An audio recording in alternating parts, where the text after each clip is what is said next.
Amahoro y'Imana abane nawe mu kibanza cose uherereyemwo aho uri mu mpande zose zigize isi mwaramutse canke mwiriwe. Uyu n'umunsi wundi Imana itugiriye ubuntu bwo gushobora kuganira amajambo meza y'Imana.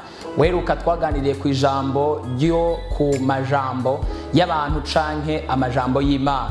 Amajambo y'abantu aratandukanye n'amajambo y'Imana. Uyu munsi fise irindi jambo rivuga ngo ntiwemere yuko amajambo y'abantu akujana muri mood canke mu bihe canke mu byiyumvo byuko wo kwiyumva bigatuma wumva wiyanse, bigatuma wumva umenga ibyo bavuze koko bizobaho, bigatuma wumva umenga ntabwo uzogera kuca Imana guteguriye. Ijambo ahanini numva no tomora neza, ntugendere canke ngo uhagarare kuri mood canke kuri emotions, kubigumbagumba vy'amajambo y'abantu bariko baravuga ngo biguca intege, ngo bigushire hasi, ngo bigabanye ivyizigiro vy'ubuzima bwawe. Dusome amajambo y'Imana.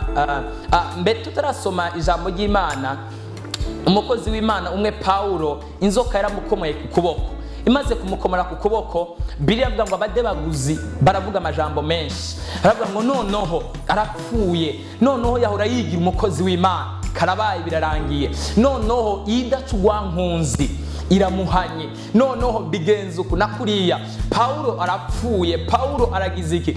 Paulo ntago yabaye, ntago yabaswe canke ngo abowe n'amajambo ariko arumva abo bantu bariko baravuga ngo koko ace ava mu bihe by'amajambo abantu bariko baravuga, ahubwo amajambo bariko baramuvuga yamusunikiye kuzura ubushobozi n'inkomezi z'Imana no kugira ibyizigiro bishasha no gukomera cyane. Aravuga ati Mana, aya majambo abantu bariko baravuga woyacecekesha, woyanumisha, wobafunga kanwa, wobugara umunwa mu gukora igitangaza kidasanzwe ku buzima bwanje cyo kunkiza ubu bumara bw'inzoka bwari bwangiyeho. Ndakwifurije kugira umutima nk'uwa Paulo. Paulo ntago yitaye ku byo bamubwiye ati noneho Paulo urapfuye, noneho Paulo Imana iraguhanye, noneho Paulo wahora wigira umukozi wayo, wahora wigira ibicanke biriya, noneho ibyawe biragaragaye, noneho ibyawe biragiye ku mugaragaro. Kube birashoboka kuba uri mu ruhande rw'Imana nibisigura ko amageragezwa atazoza, ariko uko amagerageza azokwataka siko azokwataka batari kumwe n'Imana. Uko azogutera siko azotera batari kumwe n'Imana. Uko no kuyanesha no kuyagwana biratandukanye.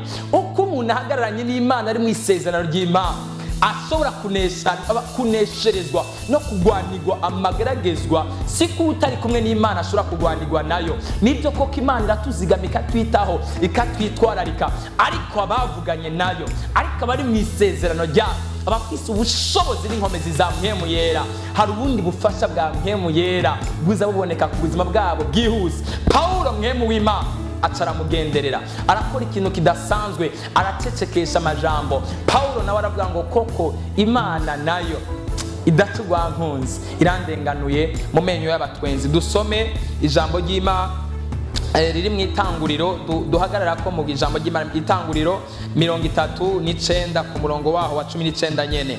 Turasoma mu izina rya Yesu. Maze shebuja yumvise amajambo umugore wiwe amubariye yingene uwo mugurano wiwe yamubwiriye, uburake bwiwe buraziriringa. Shebuja amaze kumva amajambo umugore wiwe amubwiye, ukuntu Yosefu yoba yamubabaje, Yosefu yoba yamufashe ku nguvu, Yosefu yoba yagerageje kumufata ku nguvu cyangwa kumusambanya, ariko bibuke ko yariko aramubeshera. Aragira ishavu ryinshi, arafata ingingo yo kubwira ati Yosefu ati ndagushize mwibohero. Yosefu naho yagiye mwibohero, ntago yabaswe canke ngo abohwe canke ngo aheranwe n'agahinda yuko bamushize mu ibohero y'amajambo yumvise sebuja yamubwiye. Haravuga ngo Imana yandinze gupfa igihe bene wacu bari bagambiriye kunyica.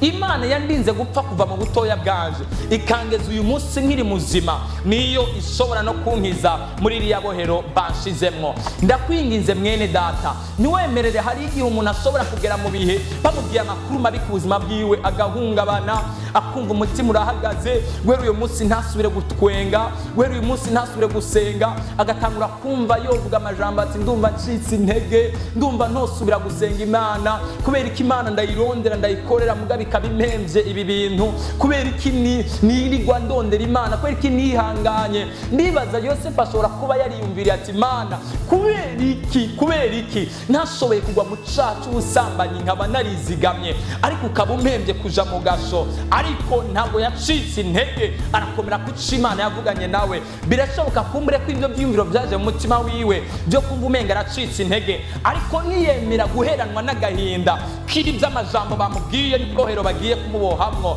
arakomera ariremesha cyane yisunze Imana yiwe. Umwami Yesu adufashe cyane, Yesu aduhezagire cyane. Mu nyuma yaho bamushira mu ibohero, no mu ibohero amaze kurijamwo arabandanya gukomera, abandanya kuvuga ngo Imana yandinze kuva mu buto bwanje, Imana yankuye hahandi, yanjabukije ca gihe, yangwaniriye ca gihe, n'ubu irashobora kugira ico ikoze ku buzima bwanje. Mwene data nagira ndakubwire, abantu nibakubwira amajambo mabi akubwira ntiwemere yuko Satani akontrola ubuzima bwawe. Hari igihe Satani ahagurutse umuntu ari uko atumbereye intumbero yo kugukura mu gakiza, ariko afise intumbero yo kukubabaza, akaza akakubwira ijambo, akava hariya mu bantu bose akubwira ati sha naho wambara wewe ntuzubegwa, urazi kwambara neza ariko ntuzi gutambukira mu mpuzu wambaye. Arakubwira ngo urazi urasa neza ariko iyo wambaye ntubegwa, urafise inzobe mugabo wisi hari ibintu bitakubera,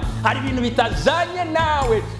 Iryo jambo ukamfa kumwenyura ati ego urakoze canke ukumva urababaye, ariko nagira ndakubwire mu mutima kagasigarayo, kakaguma kaza kandi wa muntu yakubwira ngo ntubegwa atako subundi ndambara impuzu nziza kubereka kandi ntabegwa, ukatuhitamo kwambara iyo ariyo yose. Nagira ndakubwire mwene data, umuntu niyakubwira ijambo niwemere yuko rigukontrola, ahubwo wowe ukontrole ijambo, kontrole umubiri wawe, kontrole ubugingo bwawe. Niwemere yuko ugengwa n'ibyo abantu bariko barakubwira canke ugendera ku byo abantu uri kurumva. Yosefu arakomera cyane, kandi nagira ndakubwira igihe cyose ukomeye. Urazi iyo umuntu akubwiye ikintu kibi, abagomba yuko abona kwa kubabara kwawe. Iyo umuntu agerageje kugushabuza, uburyohe bwo kugushabuza nuko aza kubona wewe yuko washavuye. Ariko iyo umuntu akoze ikintu agomba kugushabuza, akarondera ryashavu kuri wewe akaribura, azobura uburyohe bw'icyo yagomba kubona. Yagomba yuko ubabara ariko ntiyababaye, arabuze uburyohe bw'icyo yarondera. Mu kumwima nawe mu kumubabaza, agombye kukubabaza uranezerwa, agombye yuko agukomeretsa. Umviriza, ashobora kugukomeretsa kubera yakoze ikintu kandi kikagukomeretsa koko, ariko naho ukomeretse ntumwereke yuko wakomeretse. Komera, hagarara, ushikame, uvuga ati uko biri kose ndazi kiyazanye Satani ni ukwica no guhonya no gucikiza. Kandi igihe Yesu Petero yabwira Yesu ngo ati mwami Imana ntuze gukora ibi, ntuze gupfa, ndagomba no mu rupfu ko tuza kubana, ndagomba uze kugira ukuntu ntabwo yigeze. Yesu yabwiye Petero ati Petero mperera inyuma Satani. Suko yarabwiye Petero, suko yarabwiye Petero kari Satani, ariko Yesu yabona Satani muri Petero. N'umuntu rero niyaza kukubwira ikintu, nagira ndakubwire nta kintu na kimwe gikoreka mu isi imwe mukidaherekejwe n'umuntu runaka n'impemu runaka. Umuntu niyaza kukubwira ati iki canke kiriya, ntabwo ari we azoba citumye, azoba gitumwe na Satani. Rero uzobabare, ariko ntubabarire cyane umuntu, ubabarire Satani. Uvuga ati Imana, impemu yasunitse rya jambo ujya muntu kuvuga rya jambo ribi, hari n'iyindi meme ishobora kumusunika kuvuga ijambo ryiza, kuko umuntu murashobora kubana igihe kirekire akubwira amajambo menshi meza, ariko akaguhindurira muhuye akasigara yumva afite iseseme, kumva atakikuryoherewe, akumva atakikunezererewe, akumva atari comfortable no kuba ari kumwe nawe, akumva pepe atakimuhimbara kikiva kuri wewe kiza kuri we. Bwira Imana bwa ati Imana, uyu muntu ariko aranyitwara kuko hari igihe yigeze kunyitwara ko neza, hari igihe yigeze kuba nyitwararika, hari igihe yigeze kuba abuzwa amahoro nuko nameze neza, hari igihe yigeze kuba nkunda urukundo rwinshi, ndagomba gwa rukundo yankunda ko rugaruka mu izina rya Yesu, kuko ruri muri we. Ikibi n'ibindi byose biri ahantu, ariko Satani niwe yugururira ikibi ngo kize, ariko kandi nawe niwe wugururira amahoro ngo aze, kandi y'amahoro aje araganza. Urabona wakije itara mu cumba, uri mu cumba ukatsa itara, ako kandi umwijima uca wiruka, ni kuvuga uzimije n'itara umwijima ucuza. Ahantu havuye umuco haca haza umwijima, kandi nahaje umwijima umuco ucugenda, ariko ni gakeya umwijima uzimya umuco, ariko umuco wewowo ufise ubushobozi bwinshi bwo kuzimya umwijima completely, ntusubire no kuboneka canke kugaragara.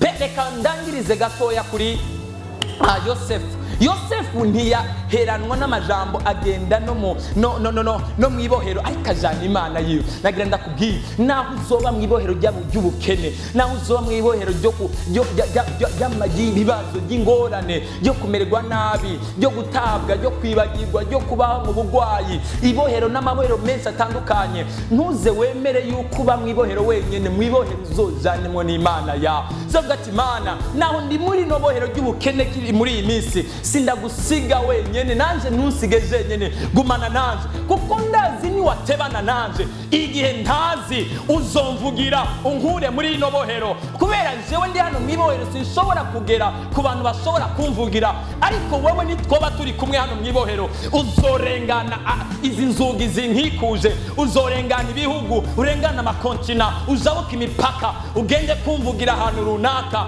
nanje nshobore kwibukwa, nanje nshobore gutabagwa. Yosefu arajana n'Imana yiwe mwibohero. Igihe kigeze, Imana iramuvugira, ishiraho impamvu irotesha inzozi. Umuririmbyi umwe yavuze ngo sinzi ukuntu bigenza, sinzi n'ukuntu bikora, icyo nzi ni kimwe, nukunyitaho, nukunyitwararika, nuko wandemye kandi wamenye kera cyane ntarabaho. Umwami Yesu adufashe cyane. Imana ishiraho impamvu irotesha inzozi. Nagira ndakubwire, mu bihe byose uri kuracamo, Imana ishiraho impamvu yo gutabagwa k'ubuzima bwawe, mu bihe byo gutabwa cyane, mu bihe byo guhebwa cyane, mu bihe byo kwibagirwa cyane, mu bihe by'ibyaha wabayemo byo gusubira inyuma, umenga uri ku isi yiwawe, ku mubumbe wawe wenyene. Imana igushirireho impamvu, izana umuntu agufata ukuboko akuduze ku yindi ngazi y'agakiza, izana umuntu agufata ukuboko agushitse mu iyerekwa ryawe, izana umuntu agufata ukuboko akurenganisha imisozi, izana umuntu agufata ukuboko akugeze mu kindi kibanza. Imana ishire impamvu. Umwami Yesu abahezagire cyane. Igihe kigeze, Yosefu aratabagwa, indoto zirarotwa. Muraza amateka ya Yosefu sino yajamo cyane. Imana iramwibuka, imaze kumwibuka Yosefu, Imana kirotesha inzozi abo bari kumwe, kugira ngo Imana ishobore gutabara Yosefu, Imana ishobore gutabara Yosefu, Imana ishobora gushira impamvu kugira ngo ishobore kugutabara. Nta kindi cyatumye bari abantu barota inzozi, kandi izo yarose zose ziraba. Imana ikigenza neza. Yesu aguhezagire cyane, Imana ikugirire neza. Nagira ndakubwire, no mu gihe cy'ibihe bigoye, Imana irashobora gushira impamvu ugatabagwa. Ntabwo uri wenyene, uri kumwe n'Imana. Niwemere yuko uheranwa n'agahinda n'amarira n'umubabaro, kwiganyira, kwidodomba, umwanya wose ni ukumva umuntu mwicaranye, kumva ushaka kwicara no kumva ngo ari imyoza, ariko ari imyoza, afite ivyiyumviro byinshi yaburi igisubizo. Ariko ndagira ndakubwire, ibibazo byose wibaza mu buzima bwawe, Imana ibifitiye ibisubizo. Yesu aguhezagire cyane.